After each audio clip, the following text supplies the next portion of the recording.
আজকে ছিল নিরামিষ, তাই আমি ভাবলাম নিরামিষ ভিন্ডি মশলা রান্না করব। তার জন্য ঢেঁড়সগুলোকে ভালো করে ধুয়ে, ঢেঁড়স বলুন ভিন্ডি বলুন একই ব্যাপার, ঢেঁড়সগুলোকে ভালো করে ধুয়ে জল ঝরিয়ে ছোটো ছোটো করে কেটে নিচ্ছি। শুভ সন্ধ্যা সবাইকে। সবাই কেমন আছেন? আশা করি সবাই ভালো আছেন, সবাই ভালো থাকবেন।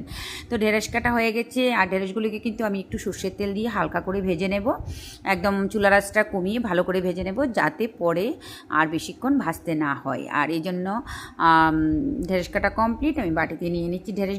এদিক দিয়ে ঢেঁড়সের জন্য আসল মশলাটা করে নেব। তার জন্য আমি 1 চামচ জিরে, আস্ত জিরে, আর 1 চামচ কালো সর্ষে, 1 চামচ সাদা সর্ষে, কাঁচা লঙ্কা, আদা, আর আধা চামচ নুন, মানে 8 চা চামচ নুন দিয়ে ভালো করে মিক্সিতে ঘুরিয়ে নিলাম। এটা হচ্ছে আসল মশলা। এই দেখুন ঢেঁড়সগুলোকে আমি কিন্তু একটু ভেজে নিয়েছি।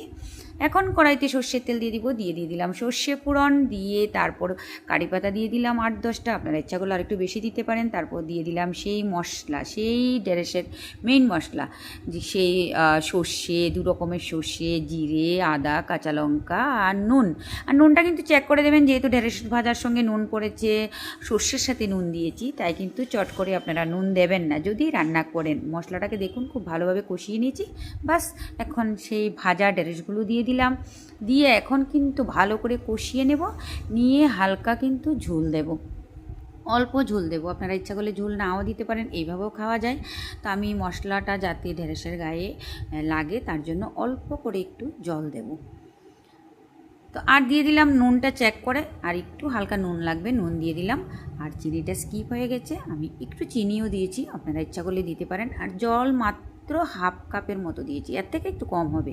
দিয়ে বাস, এখন চুলার আঁচটা বাড়িয়ে এখন মশলাটাকে শুধু কষাবো।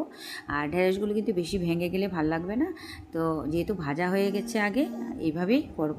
একটু ছড়িয়ে দিয়েছি যাতে তাড়াতাড়ি হয়ে যায়। তো হয়ে গেছে ভিন্ডি মশলা বা ঢেঁড়স মশলা। তো কীরকম লাগলো আমার এই রেসিপিটা অবশ্যই বলবেন। খেতে কিন্তু দারুণ হয়। নিরামিষের দিন আমাদের মাথায় শুধু একটাই চিন্তা, কী রান্না করব, কী না রান্না করব। সেই ঢেঁড়স আলু ভাজা, ঢেঁড়স কুমড়ো ভাজা, এভাবেই খেয়ে দেখবেন। ভালো লাগলে অবশ্যই একটা লাইক করে দেবেন। সবাই ভালো থাকবেন, সুস্থ থাকবেন।